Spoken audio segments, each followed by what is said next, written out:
అందరికీ Sabbath shalom. పరమ తండ్రి మీకు స్తోత్రములు, పరమ తండ్రి మీకు స్తోత్రములు, పరమ తండ్రి మీకు స్తోత్రములు. బిగ్గరగా చెప్పుదాము, పరమ తండ్రి మీకు స్తోత్రములు, పరమ తండ్రి మీకు స్తోత్రములు, పరమ తండ్రి మీకు స్తోత్రములు. Okay, thank you. ఒక మాట ఇందాక మనం చదువుకున్న కీర్తన గ్రంథంలో నుంచి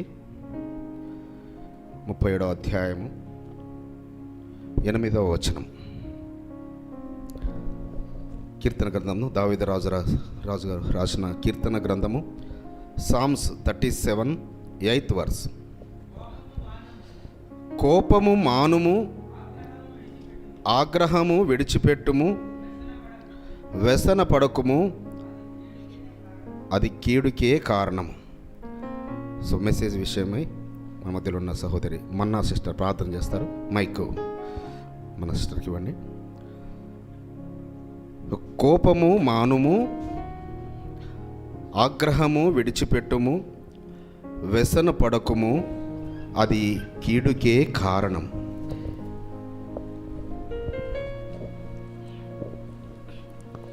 మమ్మల్ని మిక్కిలిగా ప్రేమించిన మా పరలోక ప్రియ స్వరూపి, నీ పవిత్రమైన పుణ్యపాదముకు లెక్కలేని స్తుతులు స్తోత్రాలు తండ్రి. గడిచిన కాలం నుంచి గతించిన దినములన్నీ ఇప్పటి వరకు నాయన మమ్మల్ని సజీవులుగా ఉంచినందుకే మీకు స్తోత్రములు చెల్లించుకున్నాను తండ్రి. దయగలవాడా, మీ దయగల హస్తాలు నాయన మాపై ఉంచమని ప్రార్థిస్తున్నాం తండ్రి. అయా 6 దినములు కష్టపడి 7వ దినమా విశ్రాంతి దినమని చెప్పి ఉన్నారు కనుక తండ్రి, అయా పోయిన సబ్బాతు నుండి నాయన ఈ సబ్బాతు వరకు నాయన మమ్మల్ని క్షేమంగా సజీవులుగా ఉంచినందుకే మీకు స్తోత్రాలు చెల్లించుకుంటున్నాను తండ్రి. ఇప్పుడు మరి నీ దాసులు నిలవబడుచుండగా ప్రభువా నాయన, నీ వాక్యంని ప్రభువా నాయన, లోతైన మాటలు నాయన, మర్మాలు నాయన మాకు తెలియజెప్పుటకు సహాయం చేయండి తండ్రి నాయన. ఆయన వారిని మీరు నోటి బూరగా వాడుకోమని ప్రార్థిస్తున్నాను తండ్రి. నీకు స్తోత్రములు తండ్రి. చిన్నమందిగా కూడిన మా సంఘంలో నాయన మీరుండి నాయన, అయా మీ దాసును నిలవబెట్టుకుని ప్రభువా నాయన మమ్మల్ని దినదినము నాయన అయా బలపరుస్తున్న విధానాన్ని బట్టి కూడా మీకు స్తోత్రాలు చెల్లించుకున్నాను తండ్రి. నీకు స్తోత్రం. దయగలవాడ, మీరు నమ్మదగిన దేవుడు, వెన్నదగిన దేవుడు తండ్రి. స్తోత్రం తండ్రి. ఈ సమయంలో ప్రభువా నాయన అయా మీ వాక్యము విని విడిచిపెట్టకుండా నాయన మా హృదయంలో నాయన నెమర వేసుకుంటూ తండ్రి అయా మీ వాక్యానుసారంగా నడుచుకునే భాగ్యాన్ని మాకు ప్రసాదింపచేయమని నేను వేడుకుంటున్నాను తండ్రి. నీకు స్తోత్రం. అయా నాకు ఇచ్చిన ఈ సమయాన్ని నాయన మీ చేతులకు అప్పగించు ప్రభువా నాయన, మీ దాసుని కూడా మీ చేతులకు అప్పగించుకుంటూ తండ్రి అయా ఈ చిన్న శ్రేష్టమైన ప్రార్థన నాయన మీ చేతులకు అప్పగించుకుంటూ నా కొరకై ప్రాణం అర్పించిన మమ్మల్ని విమోచించిన మా రక్షణకర్త నీ ప్రియ కుమారుడైన తండ్రి యెషువా మెస్సియా అతి పరిశుద్ధమైనటువంటి నామంలో అడుగుచున్నాను పరమ తండ్రి. ఆమేన్. స్తోత్రం. థ్యాంక్ యూ చెల్లమ్మ. పరమ తండ్రి మీకు స్తోత్రములు, పరమ తండ్రి మీకు స్తోత్రములు. దావీదు రాజు గారు చెప్తున్నారు ఒక శ్రేష్టమైన మాట. కోపము మానుము, ఆగ్రహము విడిచిపెట్టుము, వ్యసన పడకుము. వ్యసన పడకంటే ఇంకొక వర్షన్లో కంగారు పడొద్దు అని ఉంది. కంగారు పడవద్దు, కోపం ఉండొద్దు, ఆగ్రహం ఉండకూడదు. అవన్నీ కూడా కీడుకే కారణము. అవి వాటిని విడిచిపెట్టుకోలేకపోతే కీడు మనల్ని వెంటాడుతుంటుంది. మనకు ఆశీర్వాదాలు కావాలి అంటే, మేళ్ళ చేత మనం తృప్తిపరచబడాలంటే, మన శ్రమలో మనం మొరపెట్టినప్పుడు మన ప్రార్థనను ఆలకించాలంటే వీటిని విడిచిపెట్టాలట. సో కోపాన్ని విడిచిపెట్టుకోవాలి. ఆగ్రహం అంటే ఉగ్ర రూపుడయ్యాడంటారు చూడండి. కోపము వేరు, ఇంకా ఊగిపోతారు. వీరు ఏమన్నా హార్ట్ అటాక్ వచ్చి వెళ్ళిపోతారా అనుకుంటాం. వారు ఆ కోపంలో వారు ఊగిపోతుంటుంటే అలా ఊగిపోతుంటుంటారు కొందరు. ఇక వ్యసన పడకమంటున్నాడు. మరి అంటే ఆ కోపంలో కంగారు పడుతుంటారు. సో ప్రతి చిన్నదానికి కంగారు పడుతుంటారు. కాబట్టి ఇవన్నీ కూడా కీడుకు కారకులు. కాబట్టి దావీదు రాజు మరి తన జీవితంలో వీటిని అలవరుచుకున్నాడు. పరలోకపు తండ్రికి హృదయానుసారుడుగా ఆయన జీవించాడంటే, సో తన మీదకి శత్రువులు వస్తున్నా ఎందుకు ఆయన ఎదుట అంటే కూర్చోవడానికి కూడా అర్హత లేని వారు కూడా ఆయనను వచ్చి దూషిస్తున్నా, ఆయన పక్కకున్న సైనికులు సైన్యాధిపతి అంటాడు, అయ్యా మీరు సెలవు ఇవ్వండి, ఏంటి ఈ చచ్చిన కుక్క మీ మీదకి అరుస్తున్నాడు అని అన్నా అతన్ని శపింపనివ్వండి. ఆ పరలోకపు తండ్రి ఆ శాపమును నాకు, అంటే ఎలాంటి కంగారు లేదు, అయ్యో వాడు నన్ను అంటున్నాడని కోపం లేదు, ఆగ్రహం లేదు. సో ఆ స్థితిలోనికి ఆయన వధువు వెళ్ళాలనేదే ఆ పరలోకపు తండ్రి యొక్క తపన. వధువు ఆ విధంగా సిద్ధపడుతుంది. అయితే మరి వీటిని విడిచిపెట్టాలంటే చాలా కష్టం, అవునా కాదా? చాలా కష్టము. చెప్పడం సులువు, కానీ కోపాన్ని మానడము, అలా అని నేను కోపగించుకోవద్దని చెప్పడం లేదు సుమా. మన వారు తప్పులు చేస్తే ప్రేమగా చెప్తే వినరు. మన బిడ్డలు తప్పిదం చేస్తుంటే బెత్తం వాడకుంటే వినరు. కానీ కోపపడాలి, కానీ పాపము చేయకూడదు. ఆ కోపము సాయంకాలం వరకు నిలిచి ఉండకూడదు. సో విడిచిపెట్టడంలో మరి కొన్ని విషయాలు, అంటే ఏ విషయము ధ్యానించినా కూడా నాకు అబ్రహాం గారి దగ్గరికి వెళ్ళకుంటే నాకు మనసు తృప్తి ఉండదు. నాకు ఏ విషయంలో ఆయన ఏమి విడిచిపెట్టాడు, అబ్రహాం గారు ఏమి విడిచిపెట్టాడు? ఆయనకి ఇవన్నీ ఏవీ లేవు. ఈ కోపము లేదు, ఆగ్రహం లేదు, వ్యసనపడేది లేదు, దుర్మార్గత లేదు, దుష్టత్వము లేదు, కపటము లేదు, కుళ్ళు లేదు, ఇవన్నీ ఏవీ లేవు ఆయనకు. కానీ ఏం వదిలిపెట్టాడు ఆయన? ఏం వదిలిపెట్టుకుంటే అబ్రహాముగా మార్చబడ్డాడు. లోకంలో చాలామంది అనుకుంటారు వాళ్ళు ఒక బొమ్మలు తయారు చేసుకునే కుటుంబము, విగ్రహాలు అమ్ముకునే కుటుంబము అంటారు. కానీ ఆయన ఎవరు? సర్వ సైన్యాధిపతి యొక్క కుమారుడు. నిమ్రోదు చక్రవర్తి దగ్గర ఉన్న తెరహు ఎవరు? ఆయన సర్వ సైన్యాధిపతి. అంటే రాజు తర్వాత, ఆ చక్రవర్తి తర్వాత అధికారం అంతా ఈయనదే, వీరి నాన్నగారిదే. అయితే ఆయన ఇంట విగ్రహాలు పెట్టుకున్నాడు, అది నిజమే. ఆయన చేయించి పెట్టుకున్నాడు, అది నిజమే. అంతేగాని ఆయన వ్యాపారం చేసిన అతను కాదు. సో ఆయనకు వేవేల కొలది సైన్యము, తెరాహుకే వేవేల కొలది సైన్యం. ఆయన ఇంట వందల కొద్ది పనివారు తెరాహు గారి ఇంట. కాబట్టి ఒక గొప్ప వంశంలోంచి వచ్చిన వ్యక్తి అబ్రహాం. అయితే ఇలాంటి గొప్ప స్థితిగతులు కలిగిన ఆయనను, అంటే తరతరాలు కూర్చుని తిన్నా తరగని ధనికులు వారు. కానీ పరలోకపు తండ్రి ఏం చెప్పాడు? నాయనా, నీవు నీ బంధువుల ఇంటి నుంచి, ఆదికాండము 12వ అధ్యాయము మొదటి 2 వచనాలు. ఆదికాండము, Genesis 12th chapter 1st and 2nd verses. యెహోవా, నీవు లేచి నీ దేశము నుండి, నీ బంధువుల యొద్ద నుండి, నీ తండ్రి ఇంటి నుండి బయలుదేరి నేను నీకు చూపించు దేశమునకు వెళ్ళుము. నిన్ను గొప్ప జనముగా చేసి నిన్ను ఆశీర్వదించి నీ నామమును గొప్ప చేయుదును. నీవు ఆశీర్వాదముగా నుందువు. హల్లెలూయా. సో ఇక్కడనే చాలా గొప్పగా ఉన్నాడు, ఆశీర్వాద కారకుడుగా ఉన్నాడు.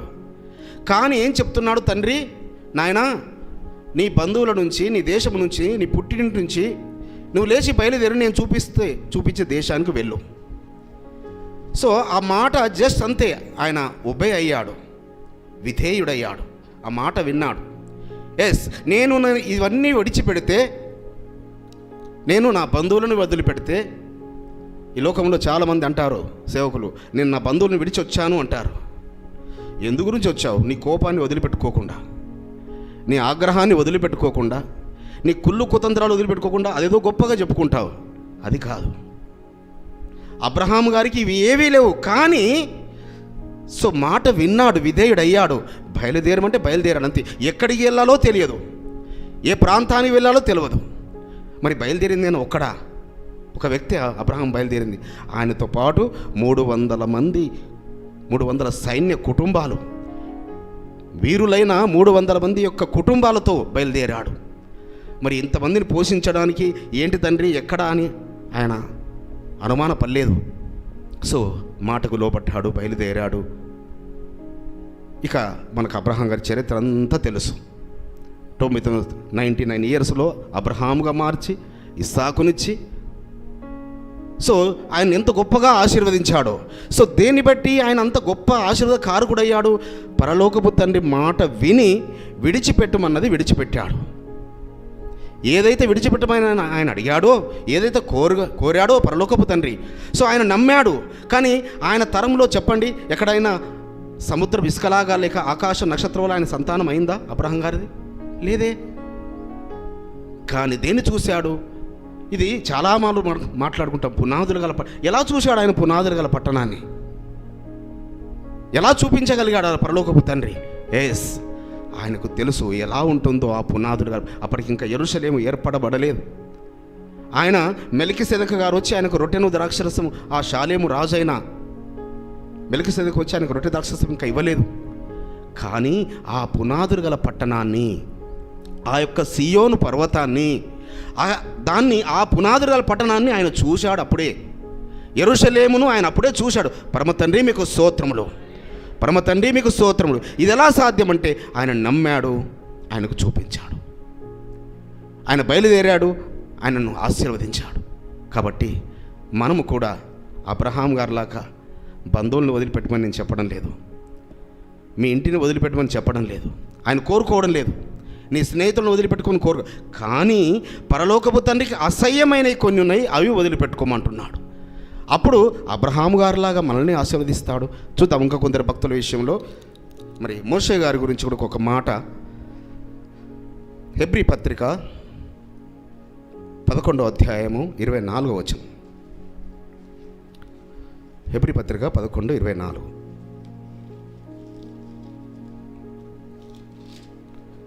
24-25 వచనాలు. మోషే పెద్దవాడైనప్పుడు విశ్వాసమును బట్టి ఐగుప్తు ధనము కంటే మెస్సయ్య విషయమైన నింద గొప్ప భాగ్యమని ఎంచుకొని అల్పకాలము పాపభోగము అనుభవించడం కంటే ఎలోహిం ప్రజలతో శ్రమ అనుభవించటం మేలని యోచించి ఫరో కుమార్తె యొక్క కుమారుడని అనిపించుకొనుటకు ఒప్పుకొనలేదు. ఎలయనగా అతడు ప్రతిఫలముగా కలగబోవు బహుమానమందు దృష్టి ఉంచెను. సో ఎవరైనా ఒక ఫరో యొక్క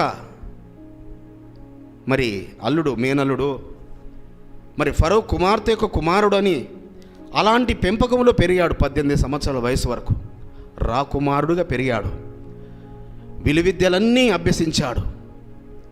ఆయనకు రాని విద్య ఏదీ లేదు, సకల విద్యలు నేర్చుకున్నాడు. ఎందుకనగా ఫరో యొక్క పిల్లలను, మరి ప్రపంచాన్ని ఏలుతున్న యొక్క చక్రవర్తి యొక్క పిల్లల్ని ఎలా పెంచుకుంటారు? సో సకల విద్యల యందు ప్రావీణ్యతను పొందుకున్నాడు. ఇక ఆయన ఏదంటే అది, ఆయన ఇజ్రాయెల్ ప్రజలను చూసి మామయ్య మరి మా వారికి మామయ్య అన్నాడు. అప్పుడు ఐ థింక్ తాతయ్య ఉండుంటాడు, వాళ్ళ తాత. మళ్ళీ రెండోసారి వచ్చినప్పుడు మామయ్య ఉన్నాడు. ఆయన ఆ 60 సంవత్సరాల తర్వాత 40, 49, 59, 60 ఇయర్స్ తర్వాత వచ్చినప్పుడు వాళ్ళ మామయ్య ఉన్నాడు. అప్పుడు తాతయ్య ఉన్నాడు, వాళ్ళ తల్లి యొక్క తండ్రి. తాతయ్య, మరి నా ప్రజలకు విశ్రాంతి దినం కావాలి, సబ్బాతు కావాలి. Okay, granted. అంతకాలం లేదు. సో మోషే కోరుకున్నది అంటే, ఎందుకంటే రాకుమారుడు, రేపు కాబోయే ఫరో కూడా ఆయన చక్రవర్తి కాగలడు. కానీ వీటన్నిటినీ వదిలిపెట్టుకున్నాడు. దేని గురించి? ఆయన ప్రజలతో శ్రమ అనుభవించడానికి సిద్ధపడ్డాడు. పొందబోయే బహుమానమందు లక్ష్యమించాడు. ఎలా చూశాడు ఆయన పొందబోయే బహుమానము? అంతే, మా పితరుడు అబ్రహాం గారు ఎలా పొందుకుంటానని నమ్మాడో నేను అలా నమ్ముతానని బయలుదేరాడు. సో చాలామందికి చాలా తక్కువగా మాట్లాడి చెప్తుంటారు మోషే గారి గురించి. ఆయన పారిపోయాడని. లేదు, ఆయన పారిపోలేదు. పరలోకపు దూత ఆయనను చేయి పట్టుకొని తీసుకొని వెళ్ళాడు. లేదంటే కూషు దేశంకి ఎలా వెళ్తాడు? కూషు దేశం ఒక రాజుగా ఎలా అవుతాడు? 40 సంవత్సరాలు కూషు దేశాన్ని ఎలా పరిపాలిస్తాడు? ఎవరు చేస్తారు ఆయనను రాజుగా? మనుషులు ఎవరన్నా చేయగలరా ఒక ఒంటరిగా పారిపోయిన వ్యక్తిని? సో ఆయన ఇజ్రాయేలుతో, తన ప్రజలతో శ్రమలు అనుభవించడానికి, ఆ ఫరో కుమార్తెను అనిపించుకోవడానికి, దాన్ని వదిలిపెట్టుకోవడానికి ఆయన పెద్ద ఇబ్బందిగా ఎంచలేదు. సంతోషంగా వదిలిపెట్టుకున్నాడు. సంతోషంగా ఆ యొక్క వైభోగాలన్నిటినీ, అసలు ఆయన ఏదంటే అదే. చూడండి, ఇజ్రాయెల్ ప్రజలకు సబ్బాతు దినము సంపాదించి పెట్టాడంటే ఏంటి నాయన? వారెవరు? వారు హెబ్రీలు, వారు ఇజ్రాయేలీలు. వారికి ఏంటి నువ్వు సబ్బాతు గురించి అడుగుతున్నావు అని వాళ్ళ తాతయ్య ప్రశ్నించలే. వాళ్ళ మమ్మీతో రికమెండేషన్ చేయించాడో లేక డైరెక్ట్గా అడిగాడో తెలియదు. కానీ సో ఆయన మాట అంటే వాళ్ళ తాతయ్య ఇజ్రాయెల్ ప్రజలకు సబ్బాతును, అంతకాలం వారికి సబ్బాతు లేదు. యోసేపుని ఎరగని రాజు వచ్చిన తర్వాత ఇంకా వారికి సబ్బాతు లేకుండా పోయింది. వాళ్ళు శ్రమల పాలు చేస్తున్నారు. కానీ మోషే గారి కాలంలో, ఆయన జన్మించిన కాలంలో ఏం జరుగుతుంది? యాక్చువల్గా పిల్లలందరినీ తీసుకెళ్ళి నదిలో పడేస్తున్నారు, బండకేసి కొట్టి చంపుతున్నారు. ఆ యొక్క పురిటి పీటల మీదనే మంత్రసానులకు ఆజ్ఞాపించాడు, అక్కడే మీరు గొంతు పిసుకు చంపేయండి అని. ఇవన్నీ జరుగుతుండగా జన్మించిన మోషే గారి యొక్క చూడండి, ఆయన యవ్వనస్తుడు కాగానే ఎలాంటి ఆయన మాట అనగానే సబ్బాతును, ఇజ్రాయెల్ ప్రజలకు సబ్బాతు సంపాదించి పెట్టాడు. అలాంటి వ్యక్తి దేన్ని వదిలిపెట్టుకున్నాడు? ఇవన్నిటిని వదిలిపెట్టుకున్నాడు. సో అక్కడ కూషు దేశంలో ఒక రాజుగా పరిపాలన చేశాడు. కానీ ఎక్కడికి వెళ్ళినా ఆయన విడిచిపెట్టాల్సిన అన్నీ విడిచిపెట్టుకుంటూనే వెళ్ళాడు. ఎక్కడ ఒక పరస్త్రీ, అంటే పరస్త్రీ కూడా అనడానికి లేదు, ఆయనకు పెళ్ళి కాలేదు, పెళ్ళి చేసుకోవచ్చు. కానీ ఎక్కడ ఒక స్త్రీ వంక కన్నెత్తి చూడలేదు. అక్కడ రాజుగా అనుభవించడానికి ఆ కూషు దేశం రాణిని ఇస్తారు ఈయనకు. ఆమె యవ్వనస్తురాలు, కానీ ఆమెను ఒక చెల్లిగా ఆమెను చూస్తాడు తప్ప. ఎందుకంటే నా పితరులకు వాగ్దానం ఇచ్చాడు నా తండ్రి, నీవు కన్యకనే చేసుకోవాలి తప్ప నీవు ఇంకొక స్త్రీని, అంటే చెరపబడిన ఆమెను చేసుకోవడానికి లేదు, ఇంకో స్త్రీ వంక నువ్వు చూడడానికి లేదు అని పితరులు ఉపదేశించిన ఉపదేశాన్ని ప్రకారము ఆయన ఆ యొక్క స్త్రీకి తన దండం పెడతాడు. నువ్వు నాకు తల్లి లాంటిదని, చెల్లి లాంటిదని అంటాడు. కాబట్టి ఆ విధంగా మోషే గారిని ఆశీర్వదించి దీవించి ఎంత గొప్ప నాయకుడయ్యాడు. సో ఇది తెలియక ఆయన అరణ్యంలో తిరిగాడట. 40 సంవత్సరాలు 50 సంవత్సరాలు అరణ్యంలో తిరిగట. వారి మామ మందలు మేచాడట గొర్రెలను. కాదు, ఆయన మంద మేపింది మహా అయితే ఒక 6 months అనుకుంటా, మహా అయితే ఒక 6 నెలలు లేక నెలనో 2 నెలలోనూ అయి ఉంటుంది. కానీ కొన్ని రోజులే అయి ఉంటుంది ఆయన మంద మేపింది. ఎందుకంటే 10 సంవత్సరాలు ఆ జైల్లో ఉంచుతాడు. ఎవరు? ఆ పోతీఫెరు, ఆ రఘుయేలు పోతీఫెరు ఇతర యాజకుడు. సో ఆయన జైల్లో ఉంచుతాడు. కానీ జైల్లో మరి ప్రార్థన, మోకాళ్ళ జీవితం. సో రాజుగా, రాకుమారుడిగా పెరిగాడు. ఒక రాజుగా, చక్రవర్తిగా 40 సంవత్సరాలు పరిపాలన చేశాడు. మళ్ళీ చెరసాల జీవితం 10 సంవత్సరాలు, ట్రైనింగ్, మోకాళ్ళ జీవితం, కన్నీటి జీవితం. కాబట్టి మనం వదిలిపెట్టుకోవాలంటే అంత సులభంగా వెళ్ళేటి కాదు. మనలో ఉన్న కోపము, ద్వేషము, పగ, ఈర్ష్య, ఆగ్రహము, మనలో ఉన్న పాపము. సో పాపము విడిచిపెట్టామని భ్రమపడుతున్నాము. ఆయన మన పాపములకు పరిహారం చెందించాడు, ఆయన రక్తంలో మన పాపం కడిగి వేసుకున్నామని భ్రమపడుతున్నాము. ఎవరికి వాళ్ళమే just exam yourself. Yes, నేను ఇవన్నిటినీ జయించగలిగానా? అపోస్తలుడైన సౌలు అంటాడు రోమపత్రికలో, అయ్యా నేను మంచి చేయాలనుకుంటున్నాను, కానీ చేయకూడని కీడే చేస్తున్నాను. నేను మేలు చేయాలనుకుంటున్నాను, నేను చేయకూడని కీడే చేస్తున్నాను. నాలో పాపము నివసిస్తుంది. ఈ పాపం నుంచి నాడు విడిపించగలిగారు ఎవరు? ఆ యాషువా మెస్సయ్య ఒక్కడే. అది ఆయన గురించి అక్కడ చెప్పుకుంటున్నట్టు కాదు సుమా. ఒక మాట చూడండి, రోమపత్రిక 7వ అధ్యాయము 18, 19, 20 వచనాలు. అపోస్తలుడైన సౌలు గారు రాసిన రోమిల పత్రిక, Romans letter 7th chapter 18th, 19th and 20th verse. నా యందు అనగా నా శరీరమందు మంచిది ఏదియు నివసింపదని నేను ఎరుగుదును, మేలైనది చేయవలనను కోరిక నాకు కలుగుచున్నది, కానీ దానిని చేయుట నాకు కలుగుటలేదు. నేను చేయగోరు మేలు చేయక చేయగోరని కీడు చేయుచున్నాను. నేను కోరని దానిని చేసిన ఎడల దానిని చేయునది నాయందు నివసించు పాపమే కానీ ఇకను నేను కాదు. చాలు. కాబట్టి ఆత్మీయులారా, ఎలోహిం బిడ్డలారా, ఒకసారి పరీక్షించుకోండి. అవును, నీ యొక్క అంతరంగ పురుషుడు, నీలో నివసిస్తున్న ఆత్మ నీకు మేలు చేయమని చెప్తుంటాడు, ఉపదేశిస్తుంటాడు. అది మంచిది కాదు, అటు చూడకుంటుంటాడు. అది నిన్ను పాపములో పడేస్తుంది. నువ్వు మాట్లాడకు, ఆ స్త్రీతో అలా మాట్లాడకు. ఆమె మాటలు తేనెలాగా తీయగా ఉంటాయి, నూనెలాగా నునుపుగా ఉంటాయి, కానీ నిన్ను పాతాళములు లాక్కెళుతుంది అని నీ యొక్క ఆత్మ నిన్ను హెచ్చరిస్తుంది. కానీ నీ దేహము, నీ శరీరము అదే కోరుకుంటుంది. వద్దన్నదే నీ ఆత్మ చెప్పేదానికి విరుద్ధంగానే. నువ్వు ఈ తాగుడుకు బానిస కాకు, లేక సిగరెట్ తాగకు, లేక మత్తు పదార్థాలకు వెళ్ళకండి, మీ దేహాలు నాశనమవుతాయి అని నీ ఆత్మ హెచ్చరిస్తుంటుంటుంది. కానీ నీ దేహం వాంఛించేది అది. ఎందుకు? నీలో పాపము ఇంకా నివాస యోగ్యము చేస్తుంది. నీ ఎముకలల్లో, ఎక్కడ? నీ ఎముకలలో ఇంకా నివసిస్తుంది పాపము. సో ఎముకలలో నుంచి వెళ్ళిపోవాలి ఈ పాపం.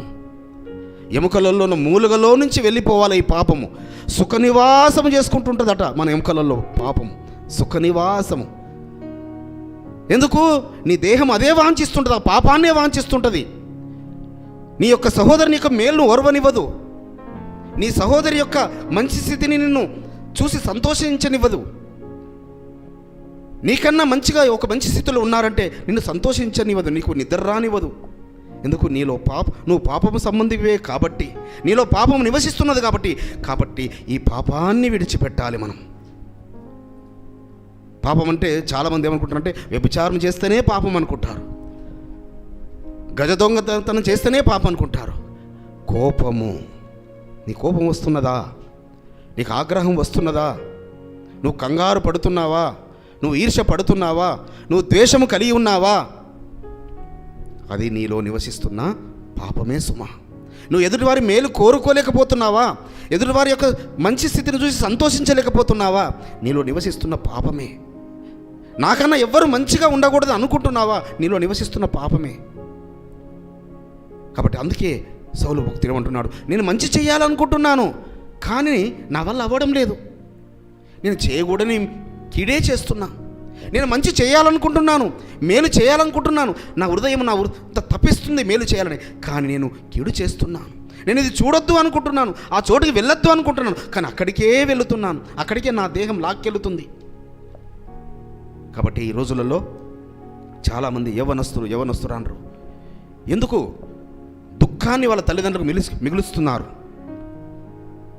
ఎందుకంటే వాళ్ళ దేహంలో నివసిస్తున్న పాపము. కాబట్టి అంటే బాల్యం నుంచి వాళ్ళ తల్లిదండ్రులు వారిని నడిపించలేక, బాల్యం నుంచి వాళ్ళ తల్లిదండ్రులు వారికి ఉపదేశించలేక, యవ్వనంలోకి వచ్చిన తర్వాత వారిని వంచాలనుకుంటే మొక్కయి వంగనిది మ్రానైనాక వంగదు. సో కాబట్టి తర్వాత ఎంత ఏడ్చినా, ఎంత గేపెట్టినా, ఎంత బుర్ర పెట్టినా వారు ఎందుకంటే వారి దేహాలు పాపలోకం వైపుకే, పాపం యొక్క స్నేహితులే. కాబట్టి దుష్ట సాంగత్యము. నీ బిడ్డలు మంచిగానే పెంచావు, మన బిడ్డలు మంచిగానే పెంచాం మనం, కానీ దుష్టులతో సాంగత్యం చేస్తుంది. దుష్ట సాంగత్యము మంచి నడవడిని చెరుపుతుంది. నీ బిడ్డలు మంచివారే, మంచి నడవడే, కానీ వాళ్ళు సాంగత్యం చేస్తున్నది దుష్టులతో. కాబట్టి ఈ మంచి తల్లిదండ్రుల యొక్క మంచి ఎక్కడో మంట కలిసిపోతుంది, తల్లిదండ్రుల యొక్క నీతి ఎక్కడా కనపడడం లేదు. కాబట్టి పరిశుద్ధులారా, బాల్యము నుంచే మరి మోషే గారు ఆయన జన్మతానే ఆయన కారణజన్ముడు. ఆయన అందరూ మోషేతో మనం పోల్చుకోవద్దు మనం సుమ. పరిశుద్ధ గ్రంథంలో అబ్రహాం గారు కానీ, ఇస్సాకు గారు కానీ, వారు కారణ జన్ములు. వారు జన్మతా పరిశుద్ధులు. వారు బాల్య దిశములతో కాదు. చూడండి, అబ్రహాం మరి ఎక్కడ పెరిగాడు? తల్లిదండ్రుల దగ్గర పెరగలేదు. ఓన్లీ 10 years వరకే తల్లి దగ్గర పెరిగింది. అబ్రహాం గారు పెరిగింది ఓన్లీ 10 సంవత్సరాల వయసు వరకే. సో 10 సంవత్సరాల వరకు ఆ తల్లి ఎంత యోగ్యంగా పెంచిందో, తెరాహు గారి భార్య. కాబట్టి మన బిడ్డలను 10 సంవత్సరాల వయసు వరకే జాగ్రత్తగా పెంచాల్సింది. సో ఇక 11వ ఏట నుంచి 49 సంవత్సరాలు వచ్చే వరకు, అంటే 39 years ఎక్కడ? షేము గుడారంలో ధర్మశాస్త్రం నేర్చుకుంటూ. కాబట్టి మరి మోషే గారికి ఎవరు నేర్పారు ధర్మశాస్త్రం చెప్పండి? ఆయన ఐగుప్తు సకల విద్యలు అభ్యసించాడు. ఆయన జన్మతానే, అంతే, జన్మతానే ఆయన తన తల్లి ఓన్లీ 3 సంవత్సరాల వరకే పాలిచ్చి పెంచింది. మూడు ఏళ్ళు దాటిన తర్వాత తల్లి దగ్గర లేడు, ఇంకా ఆ యొక్క ఫరో కుమార్తె దగ్గరే ఉన్నాడు. కాబట్టి మన ఈ దేహములో ఉన్న పాపము సుఖనివాసం చేస్తున్నది, మన ఎముకలలో సుఖనివాసం చేస్తుంది. కాబట్టే వ్యాధులు, కాబట్టే బాధలు, కాబట్టే రోగాలు. సో ఎందుకు వస్తున్నాయి ఈ వ్యాధులు? మన రక్తం శుద్ధిగా ఉంటే సో ఏ వ్యాధి రాదంట. ఏ విధంగా శుద్ధి అంటే మన ఆత్మ ఏదైతే కోరుకుంటుందో, ఆ పరిశుద్ధాత్ముడు ఏదైతే మనకు ఉపదేశిస్తున్నాడో అది మనం చేసినప్పుడు అంటే దుష్ట సాంగత్యము లేకుండా, దుర్మార్గులతో కలిసి మన పనులు చేయకుండా, సో సత్య మార్గంలో మనం నడుస్తూ నీతిమంతుల మార్గంలో నడిచినప్పుడే సుమ. అందుకే ఇజ్రాయేళ్లను మరి వారు శ్రమల పాలు అవుతున్నారు మోషే గారిని. సో అక్కడి నుంచి మళ్ళీ ఆశీర్వదించి 2 కుమారులు కలిగాక నడిపించాడు. సో మోషే గారు వెళ్ళినప్పుడు అనుకోలేదు, ఆయన పరలోకపు తండ్రి తన దూతను పంపించి, దూతకు ఆజ్ఞాపించి దూత తీసుకెళ్తున్నప్పుడు నేను మళ్ళీ వచ్చి ఇజ్రాయేల్కు నాకు వద్దు బాబోయ్, వద్దు, ఈ పదవే వద్దు, నేను నత్యున్నయ్యా, నాకు వద్దు నాయన, నాకు వద్దు తండ్రి అని ప్రాధేయపడితే ఊరుకున్నాడు పరమ తండ్రి. సో అంటే ఏదైతే ఆయన వదులుకున్నాడో దానికి ఎన్నో రెట్ల ఫలం ఇచ్చేవాడు. కాబట్టి మనము కూడా నేను మళ్ళీ చెప్తున్నాను, మన బంధువులను వదులుకోవాల్సిన అవసరం లేదు, మన స్నేహితులను వదులుకోవాల్సిన అవసరం లేదు, మన ఇంటిని వదులుకోవాల్సిన అవసరం లేదు. మనము వదులుకోవాల్సింది మన కొరకు బలియాగమైన యాషువ దేన్నైతే మన గురించి ఆ మ్రాన్లో కొట్టివేశాడో, దేని కొరకైనా మరి పక్కలో బల్లెము చేత పొడవబడ్డాడో, దేని గురించి ఆయన రక్తము కార్చాడో, దేని గురించి ఆయన కన్నీటి ప్రార్థనలు, రాత్రులంతా కన్నీటి ప్రార్థనలు చేశాడో, దేని గురించి ఆయన దీన దరిద్రుడయ్యాడో మనల్ని ఐశ్వర్యవంతులుగా చేయడానికి కొరకు. ఆయన వ్యాధిగ్రస్తుడు అవడం ఏంటి? సృష్టికర్తకు వ్యాధి ఏంటి? మన వ్యాధులన్నీ ఆయన భరించాడు. ఇంకా మనకు వ్యాధులు మనకు ఉన్నాయంటే మనం ఆయన మీద సంపూర్ణంగా అనుకోవడం లేదని అర్థం. సో ఆయన వాక్యము, ఆయన లేఖనము, ఆయన వాగ్దానాలు ఏవైనా తప్పిదాలుగా ఉంటాయా? ఆయన వాగ్దానం ఇచ్చాడా లేదా? సో నేను వారి ప్రవర్తన చూచి తిని, చెప్పండి, నేను వారిని స్వస్థపరచుదును. సో త్రూ అవర్ బిహేవియర్ మనకు హీలింగ్ రావడం లేదంటే అంటే మన బిహేవియర్ ఏదో ఇంకా. సో ఇది ఒక దినమున, ఒక నెలలో, ఒక సంవత్సరంలో అయ్యే పని కాదు. పరిపూర్ణత వైపు, సంపూర్ణత వైపు మనము సాగుచున్న వారము సుమా. పరమ తండ్రి మీకు స్తోత్రములు, పరమ తండ్రి మీకు స్తోత్రములు. యోబు భక్తుడు ఒక మాట చెప్తున్నా, దానికన్నా ముందు ఒక మాట. ఫిలిప్పీల రాసిన పత్రిక అపోస్తలుడైన సౌలు గారు చెప్తున్నారు మన మెస్సయ్య వారి గురించి. ఫిలిప్పీల రాసిన పత్రిక 2వ అధ్యాయము 5 నుంచి 10 వచనాల వరకు.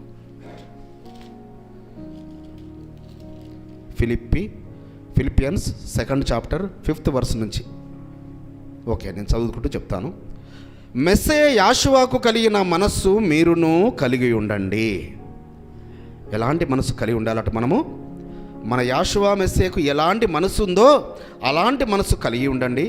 ఆయన ఎలోహిము స్వరూపము కలిగిన వాడయ్యుండి ఎలోహింతో సమానముగా ఉండుట విడిచిపెట్టకూడని భాగ్యమని ఎంచుకొనలేదు, కానీ మనుషుల పోలికగా పుట్టి దాసుని స్వరూపమును ధరించుకొని తన్ను తానే రిక్తునిగా చేసుకొనెను. మరియు ఆయన ఆకాశమందు మనుషుడుగా కనబడి మరణము పొందునంతగా, అనగా మ్రాను మరణము పొందునంతగా విధేయత చూపిన వాడై తన్ను తాను తగ్గించుకొనెను. సో ఎందు గురించి వచ్చాడు ఆయన? ఆ సృష్టికర్త అయిన యెహోవా ఆయన సశరీరుడుగా ఎందుకు ప్రత్యక్షమయ్యాడు? ఎందు గురించి ఆయనని ఎప్పుడు ఎల్లప్పుడూ కోట్ల కుల దూతలు పరిశుద్ధుడు పరిశుద్ధుడు అంతకన్నా ఎక్కువ స్తుతిస్తామా మనం? ఏమన్నా దాన్ని ఆశపడి వచ్చాడా? చెప్పండి. పరలోకపు తండ్రి ఎందుకు వచ్చాడు? తన సారూప్యంలో చేయబడిన మానవుడు తప్పిపోయాడు.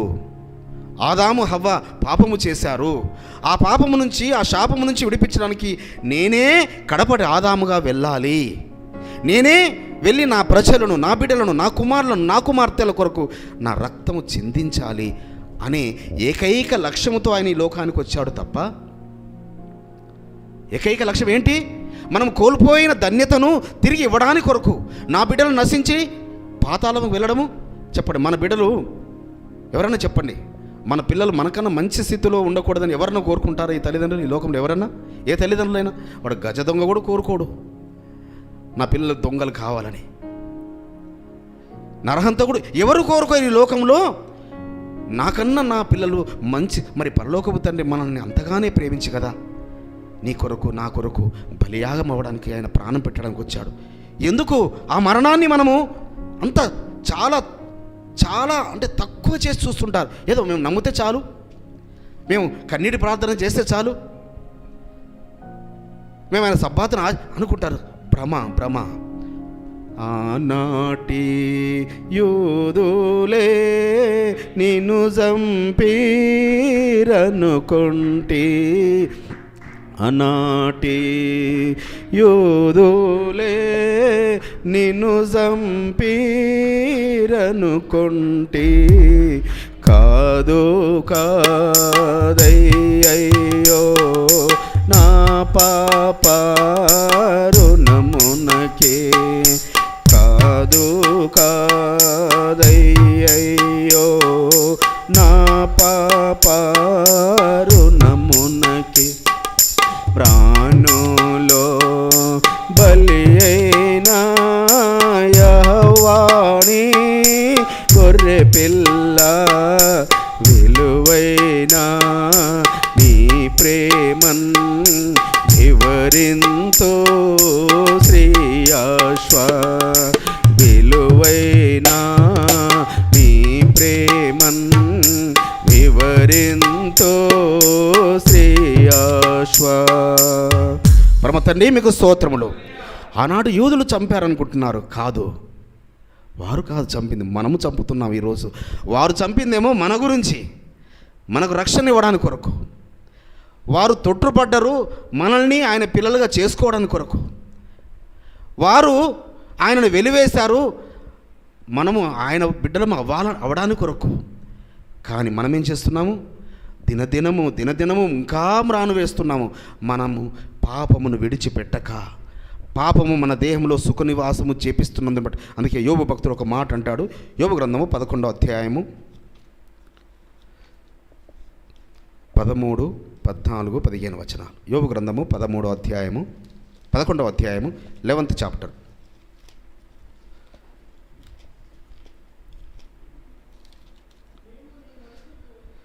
ఆ 13వ వచనం చదవండి. నీవు నీ మనస్సును తిన్నగా నిలిపిన ఎడలా, నీ చేతులు ఆయన వైపు చాపిన ఎడలా, పాపము నీ చేతిలో నుండి చూచి నీవు దాన్ని విడిచిన ఎడలా, నీ గుడారంలో నుండి దుర్మార్గతను నీవు కొట్టివేసిన ఎడలగా, నిశ్చయముగా నిర్దోషివై నీవు సంతోషించదవు, నిర్భయుడవై నీవు స్థిరపడి ఉందవు. సో నీ కుటుంబంలో నీకు సంతోషం లేదా? సమాధానం లేదా? సో ఎందుకు లేదు? నీకెందుకు? నువ్వు ఇక్కడ క్వశ్చన్ చేసుకోమంటున్నాడు యోబు భక్తుడు. మరి గ్రంథంలో పరమ తండ్రి తెలియపరుస్తున్నాడు, నీవు నీ మనస్సును తిన్నగా, అంటే ఈ మనస్సు ఏకాగ్రత అవసరము. సో మన మనసు ఎక్కడెక్కడో పరిగెత్తుతుంటుంటుంది. ఆయన మందిరంలో కూర్చుంటాము, వ్యాపారం వైపు వెళ్తుంటుంటుంది. అక్కడ ఆ ప్లాట్ ఏమైందో, ఈ ప్లాట్ ఏమైందో, ఈ ఉద్యోగం ఏందో, ఈ జాబ్ ఏమైందో, లేకుంటే అదేమైందో. సో మనసు తిన్నగా నిలపని ఇవ్వదు నిన్ను నీ గుడారంలో.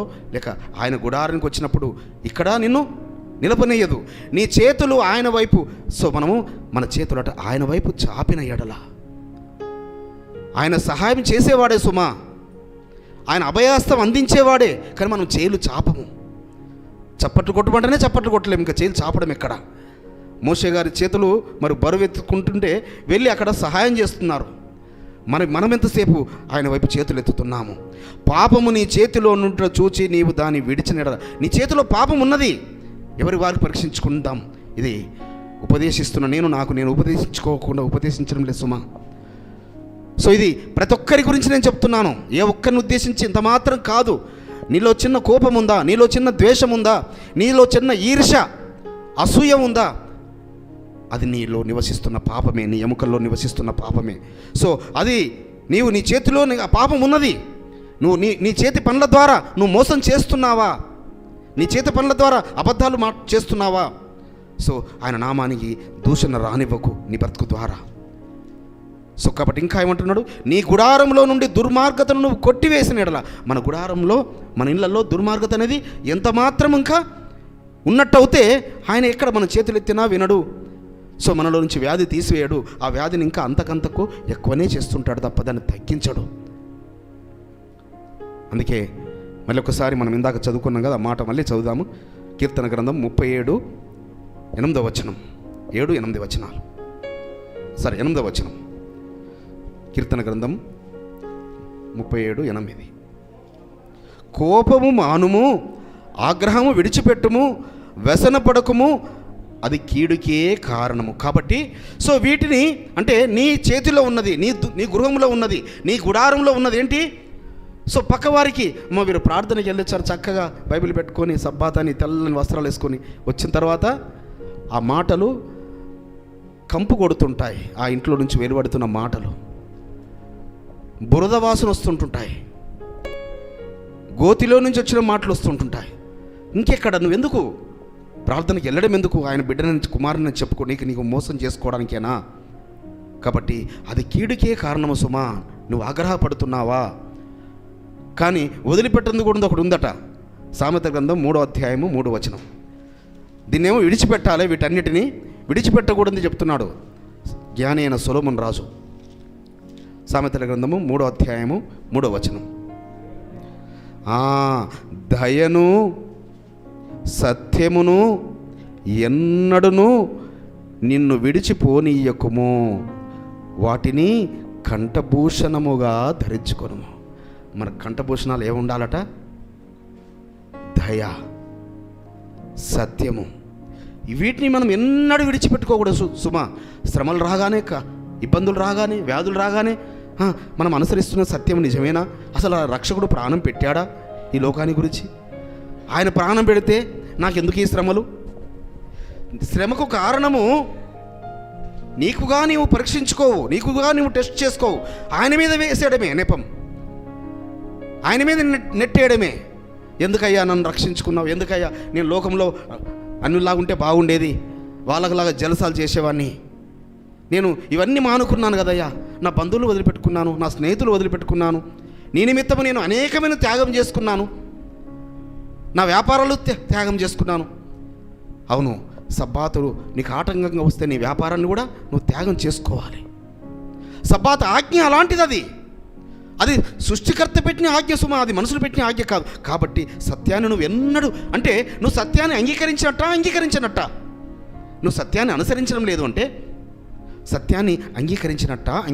సో దయ నీకు అనేది, జాలి అనేది, నీ దయ గుణము నీకు లేదు అంటే ఆ దయాప్రాప్తుని యొక్క దయ ఎలా పొందుకుంటావు?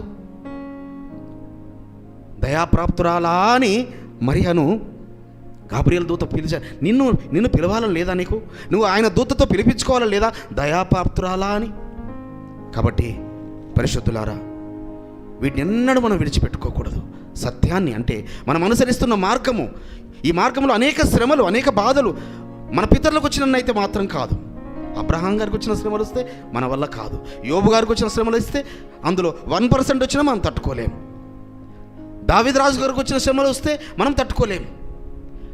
సో వారు అంటే ఎవరికి ఏది తట్టుకోగలరో అదే వారికి అనుమతిస్తాడు పరలోకపు తండ్రి. ఏ శ్రమను ఎవరు ఎంతైతే తట్టుకుంటారో ఆ తట్టుకోదగినంత శ్రమలే ఇస్తాడు. ఎందుకంటే మనల్ని చేయి విడిచేవాడు కాదు ఆ పరలోకపు తండ్రి. సో ఇంకా మనం విడిచిపెట్టుకోవాల్సింది అదే సామెత గ్రంథం మీద చదివిన కదా, 3వ అధ్యాయము 7-8 వచనాలు.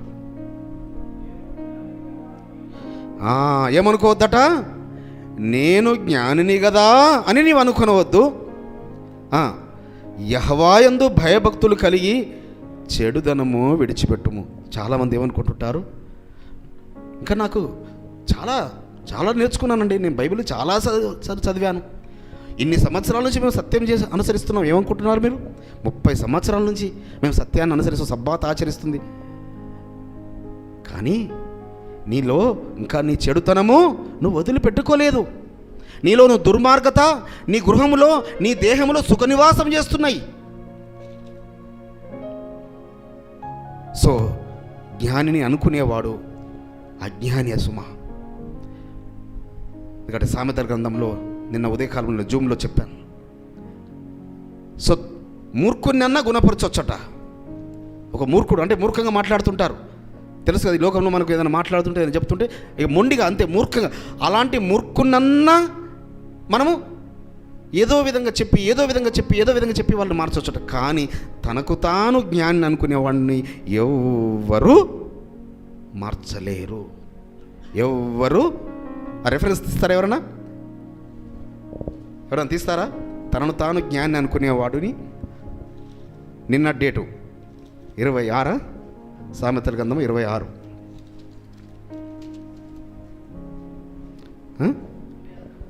14 12వ వచనం. తన దృష్టికి జ్ఞాని అనుకుని వాడిని చూచితివా, వానిని గుణపరచుట కంటే మూర్ఖుని గుణపరచ సులువట, ఈజీ అట.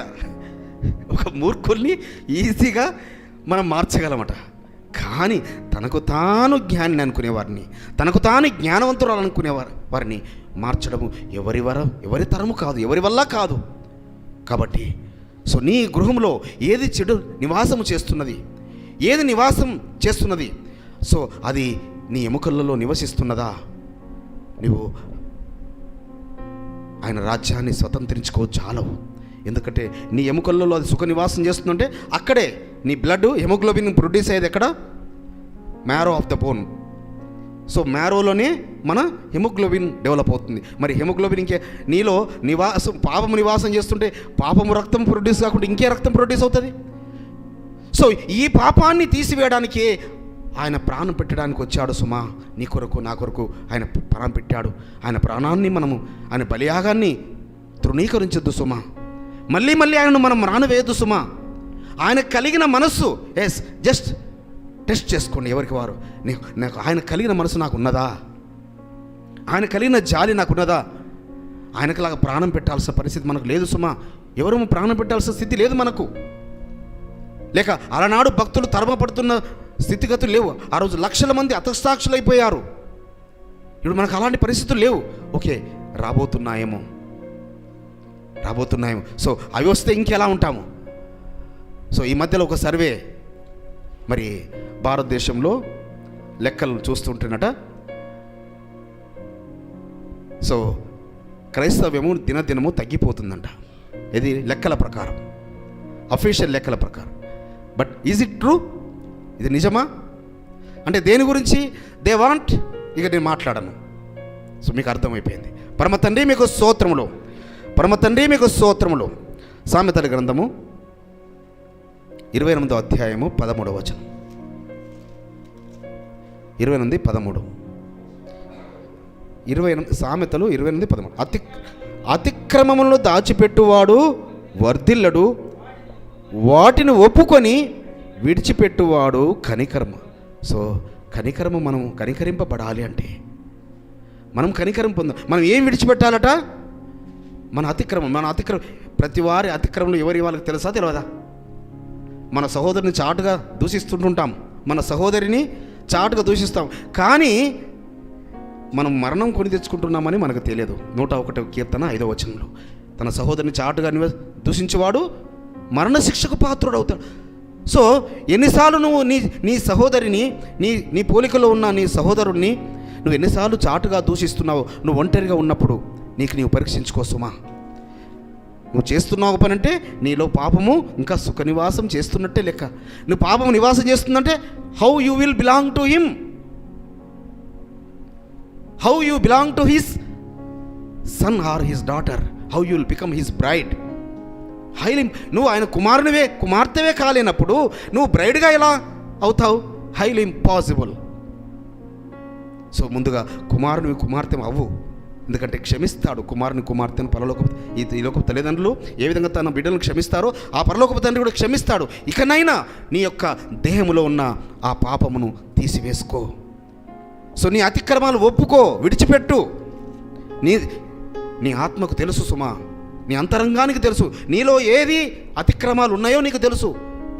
నువ్వు ఒక పరస్త్రీని మోహము చూపుతో చూస్తున్నావు అనుకో, నీ భార్యను వేరేవాడికి అప్పగిస్తాడు.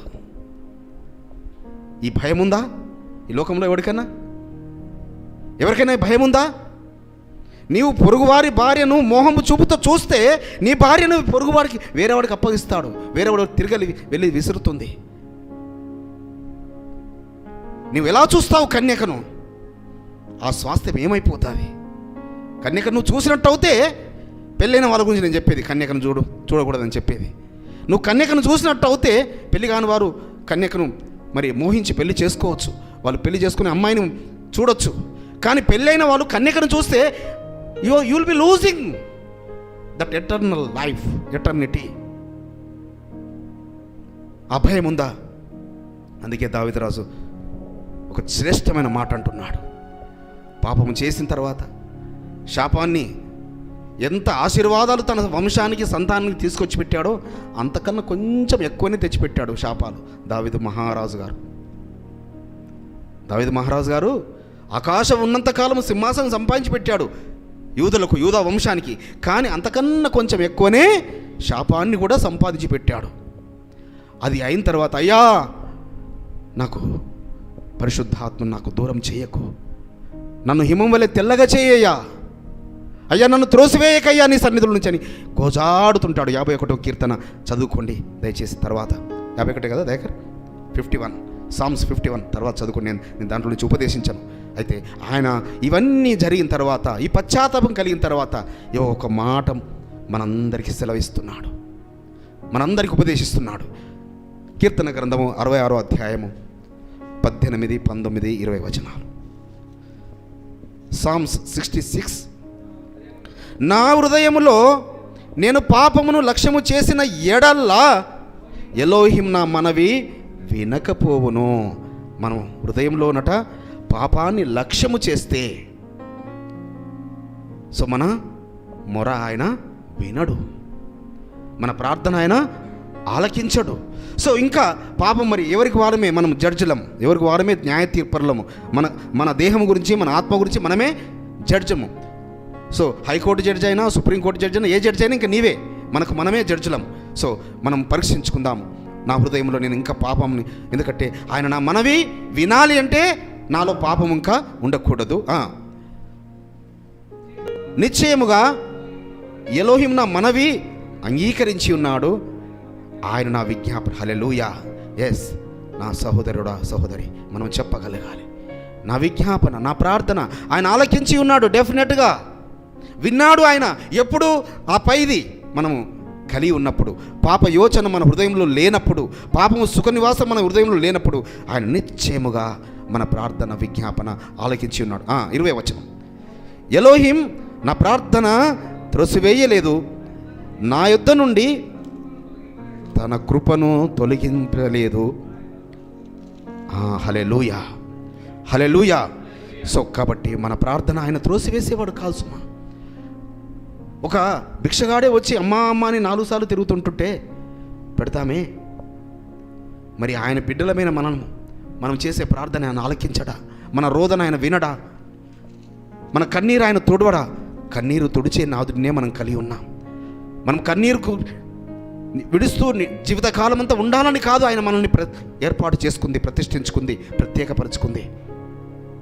పరిశుద్ధులారా, మరి మనము మన ఎముకలకు ఆరోగ్యము రావాలంటే ఇంకొక మాట, సామెతల గ్రంథము 3వ అధ్యాయము 8వ వచనం. 7-8 చదువుదాం. 7-8 చదువుదాం. నేను జ్ఞానిగనా అని నీవు అనుకునవద్దు, యెహోవాయందు భయభక్తులు కలిగి చెడుతనం విడిచిపెట్టుము. అయితే ఏమనుకోవద్దట మనము, నేను జ్ఞానిని జ్ఞానవంతురాలను అనుకోకూడదు. ప్లస్ యెహోవాయందు భయభక్తులు కలిగి చెడుతనాన్ని విడిచిపెట్టాలి. అప్పుడు మనకేం కలుగుతుందట? 8వ వచనం. అప్పుడు నీ దేహమునకు ఆరోగ్యమును. హల్లెలూయా. హిజ్కియా రాజుకు ఎలా ఎందుకు ఇచ్చాడు? ఊరికేనే ఇచ్చాడా 15 సంవత్సరాల ఆయుష్ను? ఊరికేనే పొడిగించాడా? కాదు. సో ఆయన తన పాపం ఏదో ఒప్పుకున్నాడు, విడిచిపెట్టాడు. కాబట్టి ఆయన ఎందుకు భయభక్తులు కలిగిన వ్యక్తి. సో అప్పుడు నీ దేహమునకు ఆరోగ్యమును, నీ ఎముకలకు సత్తువయు కలుగును. సో మన ఎముకలకు సత్తువ అంటే ఎప్పుడు మనకు ఎముకలకు సత్తువ వస్తుంది? మన ఎముకల్లో ఉన్న ఆ పాపం వెళ్ళిపోయినప్పుడు, మన మూలుగా ఆ మ్యారో పరిశుద్ధమైనప్పుడు, పరిశుద్ధమైన రక్తం ప్రొడ్యూస్ అవుతుంది, మన దేహం ఆరోగ్యంగా ఉంటుంది. సో ఇదంతా జరిగేది ఆత్మీయంగా సుమా. ఎందుకంటే ఈ దేహాన్ని నిర్మించిన వారెవరు? ఈ దేహాన్ని రూపించిన వారెవరు? ఇందులో జీవవాయువు ఊదిన వారెవరు? ఆయన సెలవిస్తున్నాడు, ఆయన ఉపదేశిస్తున్నాడు సుమా. అలా అని ఈ లోకంలో చెత్తలన్నీ తిని దేహాన్ని పాడు చేసుకోమని ఆయన చెప్పడం లేదు. దానికి చెప్పాడు, అది వేరే సపరేట్ టాపిక్. ఏవి తినాలో ఏవి తినకూడదు ఆయన చెప్పాడు, ధర్మంలో చక్కగా చెప్పాడు. కానీ ఇక్కడ మన దేహం, మన యొక్క ఆత్మ ఏదైతే క్షోభిస్తుందో, మన ఆత్మ ఏదైతే ఆశపడుతుందో, ఏ మేలు చేయాలనుకుంటుందో, మనం దేహము చేసినప్పుడు మన దేహంలో ఇంకా పాపం ఎంత మాత్రము లేదు. ఎస్, మీరు తీర్పు ఇచ్చేసుకోవచ్చు, మీకు మీరు తీర్పు చేసుకోవచ్చు. ఎస్, అయ్యా నాకు ఇవ్వండి, నేను ఏదైతే మంచి చేయాలనుకుంటున్నా అదే చేపిస్తున్నారు నాతోని, ఏదైతే కీడు చేయొద్దు అనుకుంటున్నా కీడుకు నన్ను దూరంగా ఉంచుతున్నారు అని ఇంకా ఎవరికి వారు మనమే జడ్జులం. అప్పుడు మన దేహంలో ఆరోగ్యం వస్తుంది, మన ఎముకలకు సత్తువ కలుగుతుంది. సో ఎముకలకు సత్తువ కలిగిందంటే కాలేబులాగా 40 సంవత్సరాల వయసులో ఏ బలమో 85 సంవత్సరాల వయసులో కూడా అదే బలం. 120 సంవత్సరాల వయసులో మోషే గారికి కంటి చూపు ఎన్ని కిలోమీటర్లు చూశాడట ఆయన? How many kilometres? ఆ పిస్గా కొండ మీద నుంచి 640 కిలోమీటర్స్, 640 కిలోమీటర్లు చూశాడు మోషే గారు. ఏంటి ఆ చూపు? గరుడ పక్షికి ఉండదు అంత, అది కొన్ని మైళ్ళే చూడగలుగుతుంది. సో ఆ యొక్క ఆరోగ్యాన్ని, ఎందుకంటే అబ్రహాం గారికి 175 ఇయర్ వరకు ఏది తగ్గలే ఆయనకు. ఇస్సాకు గారికి తప్పిదం చేశాడు కాబట్టి, చిన్న కుమారుని బదులు పెద్ద కుమారుని ఆశీర్వదించాలనుకున్నాడు కాబట్టి తిండికి భోజనం ప్రియుడై అక్కడ శిక్ష వచ్చింది, కంటి చూపు తగ్గింది తప్ప లేదంటే శిక్ష వచ్చేది కాదు. యాకోబుకి ఏ శిక్ష లేదు. ఆయన బ్రతికిన కాలమంతా ఆయన దేహమంతా ఆరోగ్యంతో సత్తువతో చక్కగా చెప్పి తన కుమారులను ఆశీర్వదించి, నేను వెళ్ళిపోతున్నాను నాయన నా పితరుల మార్గంలో అని వెళ్ళిపోయాడు. కాబట్టి మనం కూడా ఆ స్థితి మనకు పరమ తండ్రి మరి కలుగజేస్తాడని విశ్వాసంతో, సో ఈ చెడును మనము విడిచిపెట్టినప్పుడు, ఆ దయను సత్యమును మనము విడిచిపెట్టకుండా యాషువా మెస్సే కలిగిన మనసు కలిగి ఉన్నప్పుడు మన దేహంలో ఆరోగ్యం, మన ఎముకల్లో సత్తువ, మన కుటుంబంలో సమాధానం, మన కుటుంబంలో శాంతి, మన కుటుంబంలో నెమ్మది, మనం ప్రార్థన చేసిన వెంటనే జవాబు. ఆ విధంగా పరమ తండ్రి మనల్ని నడిపించును గాక. ఆమేన్.